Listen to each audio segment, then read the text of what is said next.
how are they going to react to that?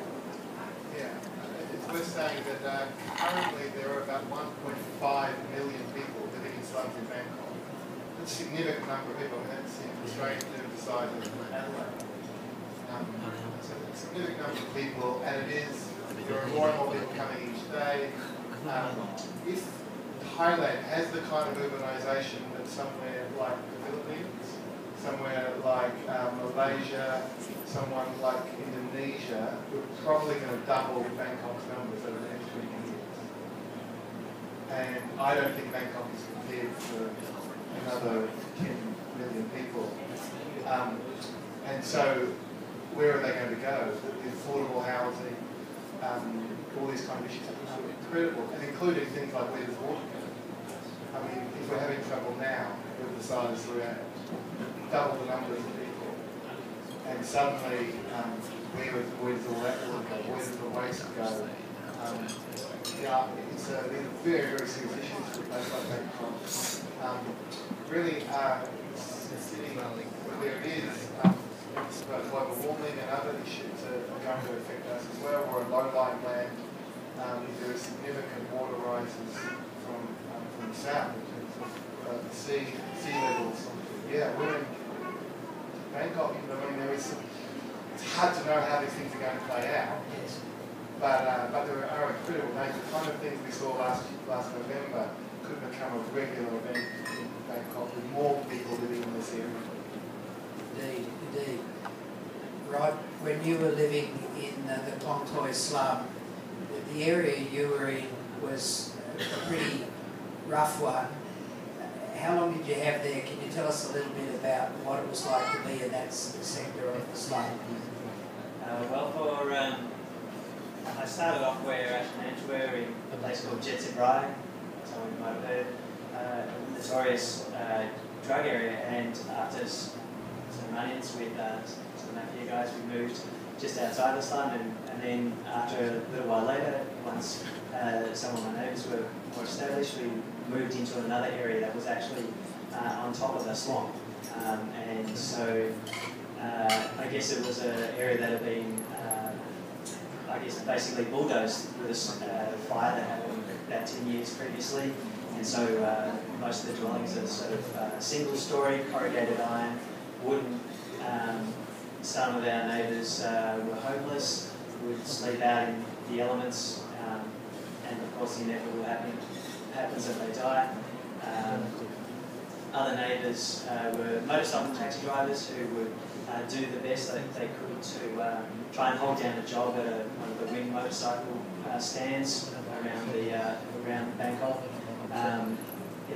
Picking up odd jobs here and there, whether it's at the port or chasing after guys that had stolen motorbikes and beating them up, or wherever it might be. So it was a fairly rough area, quite dysfunctional. And by trying to move into that area and befriend the guys and just help them out wherever we can, whether it's taking someone to hospital or just spending time with them so that they can get some of the issues that are on their chest off. It's a place where you see the real life of what's happening in the slum, and I guess also through Ash and Ange, then moving into that area, it became a bit of a community where together as a team we were able to respond to some of the issues, such as the kids that were running around, able to play in safety, and if their parents were having a bad day and had maybe drunk too much or were off their face, they could run to shelter and safety and have a bit of security there. And so just gradually, bit by bit, you gradually improve the lives of your neighbours. I mean, it's never going to be perfect, but to what you can in those areas. Okay. Can you tell us a little bit about you, what your age now, or what your background was, what you did in Australia? Have you done any social work back in Oz? About as close as social work came was working in a jail, but that's only after I stopped working as an engineer. So I started off 11 years ago working as an engineer, and I thought I'd never do that again. When you sort of leave the engineering profession and the hike up the corporate ladder, you tend to say goodbye. And now I'm actually teaching at a vocational training school, so teaching Burmese guys. There's about 50 kids there who don't have the opportunities in Burma. As you know, the education system over the last 20 years has collapsed, and so we're teaching kids there how to be skilled labourers instead of unskilled factory workers. If you're a skilled worker, you then actually get a monthly wage instead of a piece wage or an hourly wage. So it's a long, slow process working with the Thai government and the Thai vocational college there. Luckily being able to speak Thai and learning how to speak a bit of Burmese, teaching guys how to do welding and engineering and mechanics and wiring and things like that. Would you actually class it as slums on the border there? It's a different type of community in that it's hidden away. It's probably, in a way, yeah, it's a slum. They don't own the land where they are. They're not actually free to even come and go. They're at risk of being arrested by the police at any time. Pretty much only Sunday afternoons, the streets are full of Burmese, because some of them who don't have overtime, they can get out of work for a few hours each week and go and buy the food that they might need to supplement their diet over the next week. It's kind of very much hidden away communities, and the rooms and living conditions of our neighbours are quite almost unbelievable. You know, a family of, say, mum and dad and a couple of kids would live in an area this wide, by this wide, by about this high. And that's the family that actually get their own room. Otherwise you live in a dormitory room with a long line of people. And so, in a way, it's a different kind of slum, but certainly it's a hidden, locked away community that's abreast. Jody, I'd like to draw you into this if I may, and then we'll go to Pooh. Can you give me your impressions of Klong Toi? Are you surprised at what you've seen there? One of the things I was going to say was talking to some academics here. There's a fellow called Mark Askew, who's a fairly well-known Melbourne academic who's been here 1 or 2 decades. He actually says the Klong Toi slum is now, because of people such as yourself working there, it's not actually one of the worst slums. That Bangkok has a vast number of slum communities. It could be as many as 200, and that people in Klong Toi are actually a little bit lucky. But anyway, your impressions? Look, I have no doubt that there's probably places around Bangkok that are worse than Klong Toi. I think the fact that it's been so established for so long, and people like Kru Dao and Kru Duan who have, given up a life outside the slum to make a difference in the lives of children, and it's probably more their work and their hard work than the likes of us.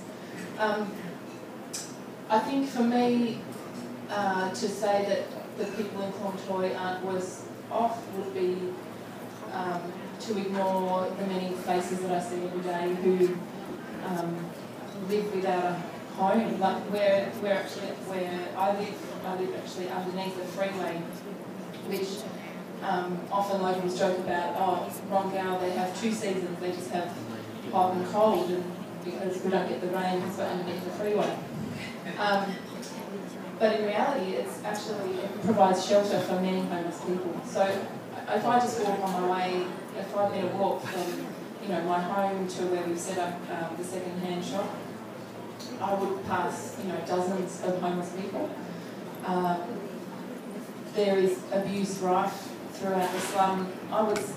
Just last year we were able to help in the process of getting a pedophile locked away. I mean, he'd been raping 4-year-old girls for 20 years. And this had been happening, and so many people knew about it, but no one did anything about it. And look, ask anyone of us, what the conditions are like. And look, it's hot and it stinks and it's putrid, but at the same time, there are glimmers of hope. So, yeah, I think what Mark said is probably quite accurate, that it is a good place, because I'm proud to live there and I think it's a wonderful place to live and to raise my children. but I would be lying to say that it's not without its dark side. And, you know, people sniffing glue on your front door and, you know, endless neighbours, you know, going to prison. And, you know, it's kind of constant. So, yeah. Just a quick thing, so there are about 1.5 million people living in slums. There are about 2,000 different slum neighbourhoods in Bangkok now.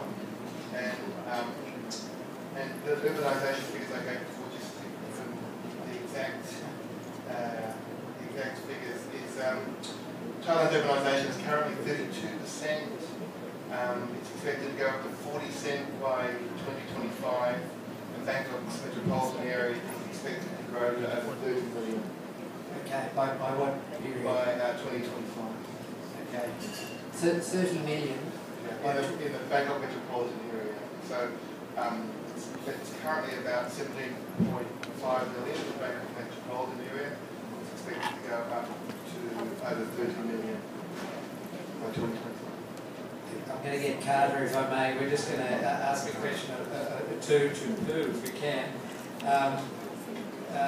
I'm interested in Pooh's opinion on the Thais who are living in Klong Toi. Where are they coming from? Why are they going there? ต้องอยากถามสอบถามเกี่ยวกับคนไทยที่อยู่ที่คลองเตยส่วนมากก็มาจากไหนแล้วก็เขากำลังจะไปย้ายไปที่อื่นไหมหรือเขาอยู่ที่คลองเตยนานๆแล้วเขามาจากคลองเตยหรือเขาย้ายมาออกมาใช่ไหมคิดว่าคนที่อยู่ในชุมชนคลองเตยก็คือประมาณสัก 70% ที่เป็นคนในชุมชนคลองเตยจริงๆ 30-40% ส่วนมากจะมาจากต่างจังหวัด So she said about 70% she believes are actually from Klong Toi themselves, and then about 30 are from provinces that have come and moved into Klong Toi to live here in Bangkok. ส่วนมากจะเป็นทางที่มาจากต่างจังหวัดก็คือมาจากทางทุกภาคของประเทศไทยคือภาคเหนือภาคใต้แล้วก็ภาคอีสานส่วนมากก็คือที่มาก็คือมาทำงานหาเงินแล้วก็ส่งกลับบ้าน So that 30% that would come from the provinces, she said, really come from all over the region that are coming to Bangkok to find work. ก็ก่อนหน้านี้คนในชุมชนคลองเตยเนี่ยก็คือไม่ได้เรียนเยอะก็คือทำงานลำบากทำงานเยอะแต่ได้เงินน้อย She said that people that live in Klong Toi are not very educated and they work really hard but are not paid very much for the work that they're doing. แต่คือตอนนี้คือก็มีการเปลี่ยนแปลงคือเด็กในชุมชนเราอะเรียนมหาลัยเยอะขึ้นแล้วก็มาเป็นอยู่ดีขึ้น But she said that she does see good change there. She sees that children that have grown up, she sees kids that have been going to university and that she sees good change.